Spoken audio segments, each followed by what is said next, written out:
All right. Well, let's go ahead as people continue to join. Welcome to the AberFast Transcoding and Station Delivery webinar today, where we give you an inside look at what we've learned, what we've become over the last 12 years, and how we've done it. So hopefully that can help you, whether you're a station, whether you're a TV producer or media buyer, who all are online today with us. So thank you for joining us. And throughout this webinar, you can go ahead and put in your questions in the Q&A button. So you'll see that in the Zoom bar. Yeah, I think it's probably at the top or the bottom. But go ahead and hit that Q&A session. Go ahead and type in your question, and we have our team standing by to provide answers, and we'll go over those at the end, and I'll share those answers with you as well. Additionally, we have live captioning going on today. So those of you that have used our captioning service and so forth, we have live, and you can do that with the live transcript button as well, which you should see in your bar at the bottom, the live CC that you have there. Today, Amy McKay is doing our captioning. Amy is one of the founders of Aberdeen as well, my sister. So thank you, Amy, for doing the captioning for us today. So let's jump in. Why AberFast? Well, first and foremost, why did we get going with AberFast? It was back in 2010, and we had a choice whether we were going to buy $125,000 decks and be able to invest heavily in the equipment side of things, or we were going to go digital. And we chose to go digital, which obviously became the AberFast piece. Initially, we had our own server. We had our own data center where we put our equipment and everything there. And until the last 3 years or so, we moved everything to AWS, which is Amazon Web Services, where we're now in a web type of, or a cloud type of environment, which allows us a lot more features to be able to do things, and we'll get into what those are in a bit. But why would you choose AberFast? Well, part of our service is safe, reliable, and track transfers, trusted relationships with over 800 stations around the world, which that includes different formats, all different things when it comes to the delivery methods as well. You can provide a single file to us, and we will provide multiple files that match station specs from that single file. We do a review and a correction on your video and audio to make sure it matches broadcast standards. And there's enterprise level transcoding to make sure that your video looks the absolute best. And most importantly is we have a dedicated team of account managers and engineers and technicians behind you to make sure that your program is going to get to the air. And as a station, you're going to get the program and it's going to look the best it can. So we often like to say that we're actually a customer service company. We just happen to do closed captioning and file delivery. And that is really what has driven our success over the years, being available 24/7 to make sure that any needs that come up, you're able to call us and have those taken care of. So what is AberFast? What does it really look like? How do we do it? Well, let's just jump in with a technical slide right off the bat. This is our architecture inside of AWS, Amazon Web Services, what we've built out.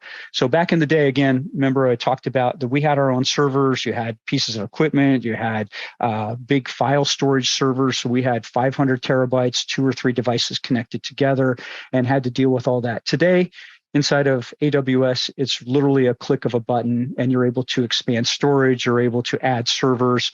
And this is with our software on it, and the software, the companies we've partnered with. Telestream is our primary provider now, as they've consolidated some of the other ones, but we use Vantage as our primary transcoding, with Tachyon as the standards conversion piece of that software. And then we have VidChecker that we use for our QC and correction. As you can see, the little icons that look like computer chips, those are actually computers, and we can be able to expand those all inside the security of AWS. And for our environment, we've worked very closely with Salesforce, where we've done a lot of coding and built what we call our mothership, which controls all of our orders and all of the activity, which then drives automation through this, what we call our factory inside of AWS. So together in our company, we have Salesforce as our mothership, and we have AWS as our transcoding factory and where we do our deliveries out of. So those are our two pieces. They're web-based, allows us to be able to not be reliant on a single location.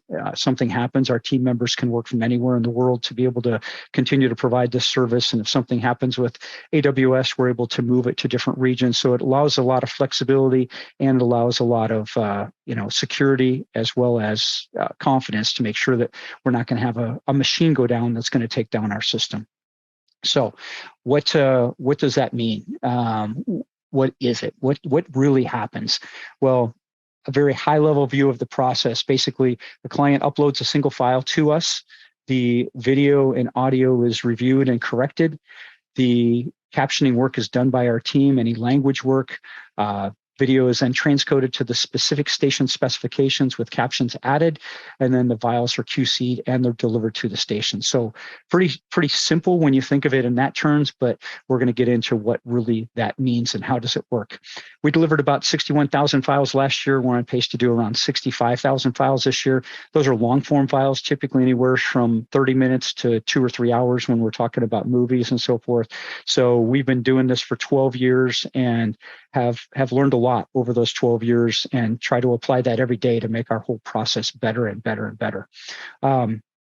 So first step in doing this, uploading to Aberdeen. So how to upload? Well, we have now a secure portal where clients can log into, and you're able to identify your video, click a button, and it uploads to us. So the security that goes along with that, they're authorized logins, authorized users, your content is secure, and you now have a view of it getting to us, as well as then being able to view it afterwards. And we'll talk about that in the portal.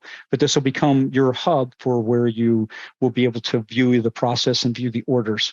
And what do you upload? We have a number of different video formats we suggest, and we're able to help you as a producer be able to take those videos and make them right, whether they're coming out of Final Cut, Avid, Adobe, and be able to get the best looking video to us. So then we can take that and make it into a format that matches the individual TV stations. We want to have the least amount of transcodes happen to make sure that the video content stays as high as possible. We encourage large file sizes to make sure that's the case. And then we're going to match the station spec. But whatever we start with, if you start with good quality, we can continue to make it, keep it at the highest level possible. Additionally, we might have to have additional files that stations provide, or you want to provide to stations. So those are all additional things that you might want to upload to us through the portal. So first step in what is AberFast, when we get to the technical side of things, we're going to look at the video first. The first step that happens is our account manager is going to look at your video, put eyes on it. This view right here is something that we built out inside of our Salesforce. Again, we talk about Salesforce as being our mothership. That's where we view everything. We look at orders, we look at videos. So we have a video file video player we built inside of Salesforce. We run a media info automatically on the program that you sent, and we decide whether it matches what we're expecting. Because as a client, you've set up with us and you said, this is the kind of file I'm going to send you. Does it match, or are there some issues? As you can see in this case, looks like we might have a drop frame issue with time code. So there's an issue there. We did match on the ProRes, we matched on HD, we matched on resolution, aspect ratio, all those other things matched up. We look good. And now we're going to QC the video, and you can go ahead and play the video inside the player. We're going to make sure that it comes on, that it's the right length, that all the other aspects of the program look good.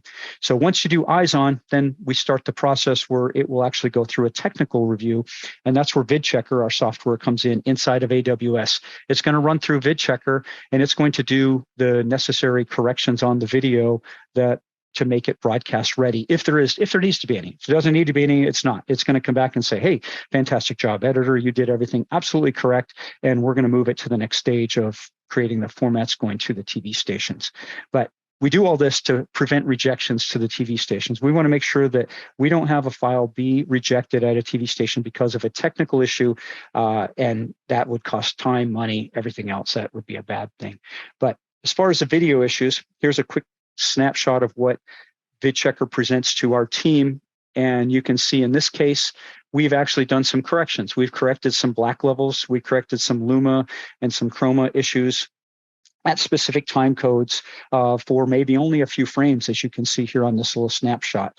But some of the other things we look at, and one of the key things we often find, is a field dominance interlacing issue. So a lot of times when you're mixing standard def with HD, you're going to have a field interlacing issue or dominance issue because of that. If it's not done correctly, those are things we're going to pick up. You can see all the other areas that we're going to identify and correct for if we can. If we can't correct it, we're going to come back to you as a producer and say, this is an issue. What do you want to do? Provide a V2, and then we go that route of being able to do that. But our goal is to not let anything technical get passed through our process that we know that would be rejected at the TV station. And similarly with audio, we're going to put ears on it, but we're also going to put visual eyes on graphs to make sure that it does match up to what is expected. And with audio, the CALM Act is one of the key areas to make sure that we're within the specifications of that, because that can be an immediate rejection at TV stations. And again, we use VidChecker to be able to make those corrections, to be able to bring the audio up, down, whatever might need to happen, and some other areas that we check with the audio. But again, it's a human and it's a technical QC of the audio. Some of the issues you see in this case, we have a snapshot where we did correct the loudness, the overall loudness. We know that the CALM Act requires it to be at 24 LKFS plus or minus 2 dB. And in this case, you can see that right here, we were at 21.4. So the audio was a little bit loud, a little bit hot. So we needed to bring that down, and that's what VidChecker did. We get a nice little green button here that tells us, hey, good, we're good to go. And that was a win for doing that without having to send it back to the station or send it back to the producer to be able to do that. Some of the other things we look at are the peaks. We make sure that the phasing's correct.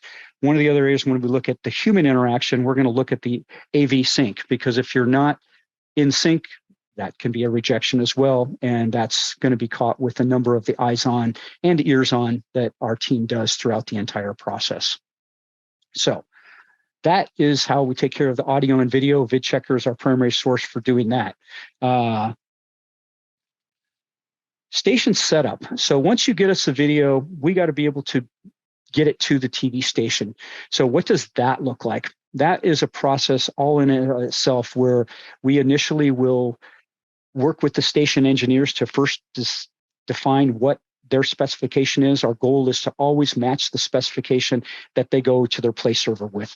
We hope that they, as a station, you will not transcode our file. If you have to, you will, obviously, but our goal is to always match the play server spec. You can literally take our file, drop it on the play server, and play it out. Since we do have broadcast high-end enterprise encoding software, we're able to match any specification of any TV station and be able to make that happen. So matching that spec, doing a test file, and making that process is the first step in setting up a TV station. Once we have that, then we're going to work with the other players at the TV station to make sure that we can get the video file there. We need to be able to set up File Catalyst or other delivery methods to be able to get the file there. Additionally, there might be workflows where you might need a file to go to 2 different locations. You might need a proxy file for QC to go someplace separately because you've got a separate group that QCs. Those are all part of the entire workflow process of setting up a station that go way beyond just delivering a file, dropping it in Dropbox or something like that, and hoping it gets to air. So all these pieces, and then developing that relationship with TV station personnel to make sure when things go wrong, that's really when things matter, because things don't always go right. And when they do go wrong, are we in partnership with the stations to be able to make sure we can cover their back, they cover our back in case something happened. But most importantly, we're there to make sure that the program gets to air, because we know stuff can happen. Technical issues can happen, and they do eventually. Not a lot, but they do. And we're there to make sure that that is taken care of, whether it be, Tuesday at 10 a.m. or Friday at 11 p.m. And those are things that we do on a regular basis. So the station setup, developing that relationship, is a really key part to the overall AberFast process, because without that relationship, without the details involved there, that would totally break down. But we work very hard at doing that with our team. Let's dive into the transcoding. The transcoding, kind of the heart of what are we really doing and how do we do it? Again, will one single file work? Well, It does if you come to Aberdeen. If you're going to do it on your own, probably not, because you're going to see here all the different nuances that go into be able to creating a file. But if you work with Aberdeen, yes, you send us one file, we make all this stuff happen. MPEG files obviously are probably the most common, but even within an MPEG file, you're going to see all kinds of nuances between the GOP structure, bit rates, and so forth. So even MPEG files are not the same. Some of the things we do on a regular basis, daily, hourly basis, SD to HD, HD to SD conversions, frame rate conversions, 24 to 2997, ATSC to PAL, PAL to ATSC, back and forth. Typically, again, I mentioned Tachyon as being the high-end transcoding software, conversion software that is built inside of our Vantage product that we use to make this happen. And there's plenty of settings inside of there to make each one of these processes work. Some of the other things you might not think about, though, when you talk about delivering files and making sure that it's right, and each station has their own specifications, sometimes you got to trim to the program to, a slate, no bars and tones. Other stations, for their workflows, they will want some black at the head or the tail of the program. Captions might be embedded, they might be overlaid, they might be passed along as sidecar files. We might need to rename the file because station has specific requirements on the naming architecture where it doesn't match your other ones. So if you're delivering one file, maybe not that big a deal, but when you're delivering 20 or 30 files from a single source file, all of these things get variations to them. Then you've got metadata. Certain stations want XML files to automate their process, and you've got to have a different XML format, and everything from a capitalized letter can mess that up. And then you might want a proxy to go to a different location, as mentioned earlier, for the station to QC it. So these are all areas that bring a lot of complexity to the overall transcoding process, which we've tried to automate inside of ours to know what individual stations are looking for and be able to create those files automatically to take the human error out of having to do this. So if you were doing this as an editor, you'd have to know what each station wanted. You'd have to go into your program, create a new version, export a new version, and then deliver a version that's got a different something to it. Here's an example of what I'm talking about. So as an editor, you're sitting in the little chair up there in the upper left. You send a single file to Aberdeen. That's our cloud inside AWS servers. But now we're going to go to 5 different stations. And these are real life examples. Gospel Truth, they want a VTT sidecar file. NRB-TV, they want it renamed to conform to their station specs. SCA needs 2 seconds of black added to the end of the program. CNBC, they're looking for an XML metadata file with very specific guidelines to it. And then Fox wants the file trimmed to the program length. So each one of those, again, a unique situation, as I talked about earlier, but this just gives you an example of, a 5 deliverable. It even gets more complicated when it goes to 10, 20, 50. So those are all things that definitely make it more complicated. Again, if you're just joining the video, if you do have any questions, please go ahead and click the Q&A button up top. You can add your questions to this. I know when we get to this technical side of things, we'd love to jump into those and answer those. Our goal as a company is to take on the hard problems and to solve those. So feel free to hit us with your toughest questions, and we'll do the best to answer those. But hit the Q&A button, go ahead and add those, and we'll get to them at the end of the show here, the webinar show. All right. So the secret sauce. What's our secret sauce? Well, very much so at the very beginning, it was very challenging to get the captions in the right location. And getting the captions in the right location, because we're a captioning company, we have the technical expertise. We've worked with Telestream, we've worked at TV stations to make sure that happens. Not every editing system, you can just add captions to it and export a broadcast ready file. Many you can, but not all of them. And that's where it gets very tricky. So again, one station, one MPEG file, you're probably okay. You get beyond that and you get to stations wanting unique files and unique locations for the captions. Might be in the wrapper, might be in the video essence, again, might be a sidecar. Those are all areas that we look at, and we know how to do it because we've gone through the process. We've gone through the heartache of things not working, and maybe there's an issue with an SCC file that we have to work out, and it's a very detailed piece inside the file. Those types of things we've worked through and will continue to work through as they come up, but it makes it a lot easier for somebody that's gone through that to be able to understand, to make sure that the captions get there. And as a station, you've probably had plenty of files get delivered to you, and the client said, hey, the captions are there, but they don't show up. That's where we come in, and we can make sure that the captions and guarantee the captions show up. Other issues we see, captions might be out of sync, and there might be poor quality. So if we're doing the captioning, which we do most of the time, we're going to ensure that the quality's there. If somebody else is producing the captions, we can let you know as a producer or a station, if you're doing it, that, hey, here's where some things are that might not be in line based upon our review of the captions. Very similar to the audio and video aspect of things. So our secret sauce. Something we do that is very unique in the sense of what we call graphic inserts, or we call versioning often. So if you look at this little graphic up top, you'll see that we have a single source file, and we have a lower third, but there's nothing on it. In this case, we're adding phone numbers, which is for the most part our simplest type of versioning or graphic insert. We can add phone numbers to individual files, and in this case, we're just doing 2, but it very easily could be 20, 30, 50, or 100 different files that are going out with individual stations. So if you're looking to track back to individual played out programs, not knowing where they might be today, whether it be on the web or who's doing it, you're going to know where your program is viewed because you have an individual number attached to that program. And this is something we can do through the automation, as well as going much further on the versioning side of things, where we could take your raw program and do complete inserts, whether it be the ask or whether it be ads or whether it be other features to it. We can create complete versions. Many of our clients might have an episode that they want to send out, but they have 5 or 6 versions for an international version, a US version, a Canada version, different types of versions. We can create all of those, allow your editor to create one program. We have an online tool to create XMLs, to create this template to say this is what goes where, so you have full access over that. So again, from very simply adding phone numbers and creating those types of versions to creating entire versions, which could include individual phone numbers as well. We're able to do that with the system and the way we built it with the software and the automation that we can make this happen, which again helps produce programs that have less errors, more accuracy, and more options to be able to do for you as a producer. So we've got your programs created. We've gone through the transcoding. We've made sure that your program looks fantastic. Now it's about getting it to the TV station, making sure that the TV station receives it and do that. So a number of different ways to do that. AWS bucket, S3 bucket, probably our preferred method since we are in AWS.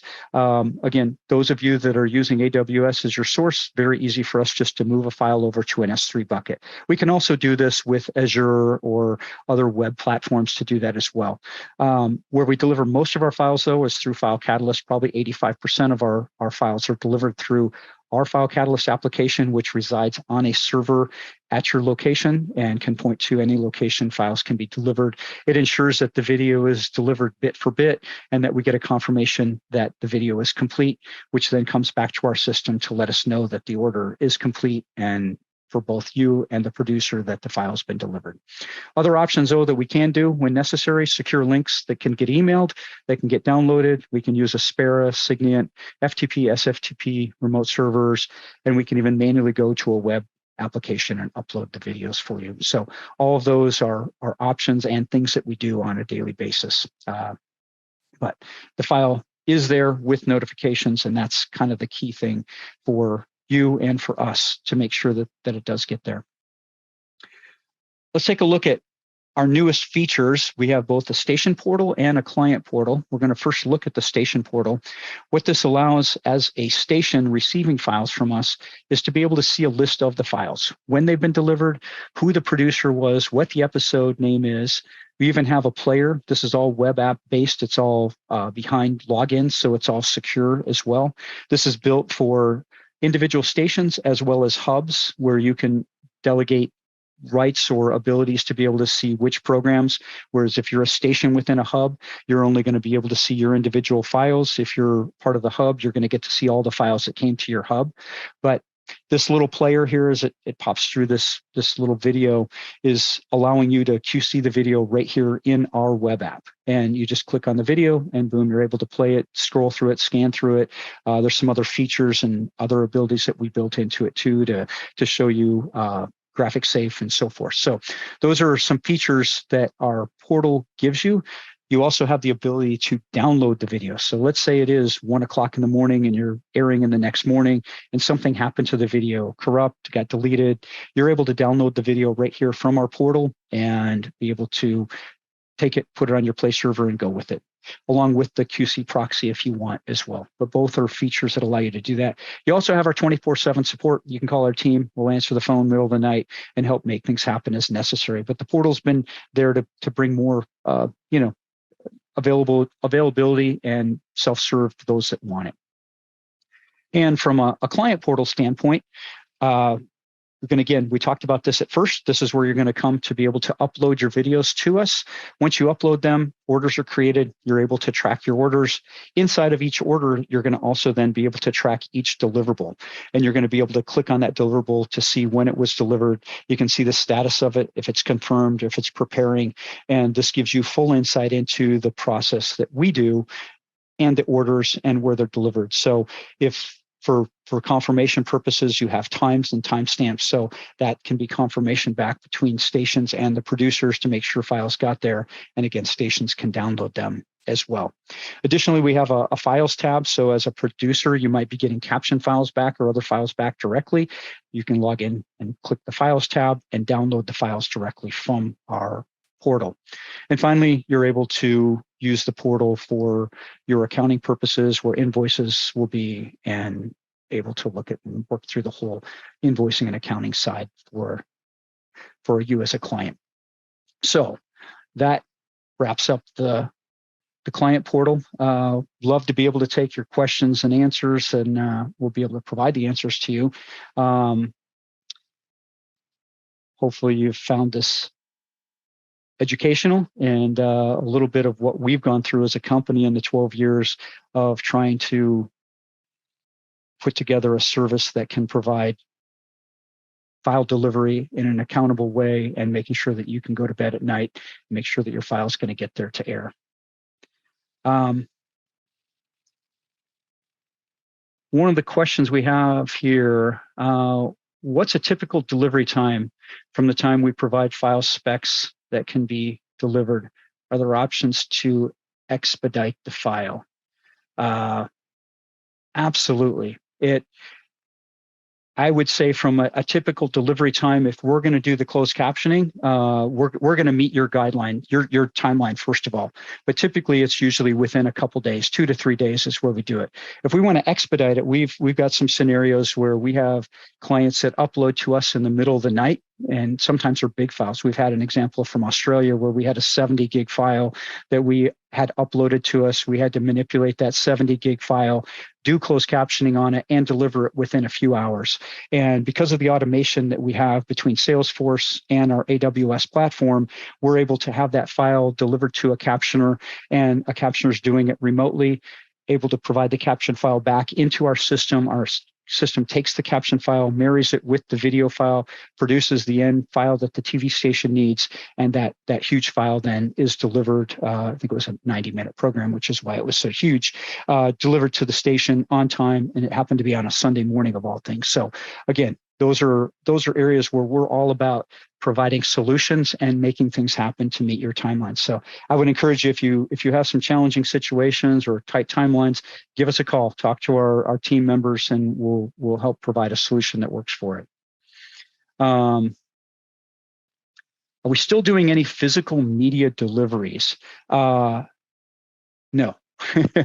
No, our decks were actually retired a few years ago, and there are no tapes anymore, which is kind of crazy to think about. The only thing that I think we may do is we may deliver some thumb drives to some far off stations around the world that don't have internet access. So about the only physical media we might do would be a thumb drive delivered because of internet, lack of internet connection to a TV station.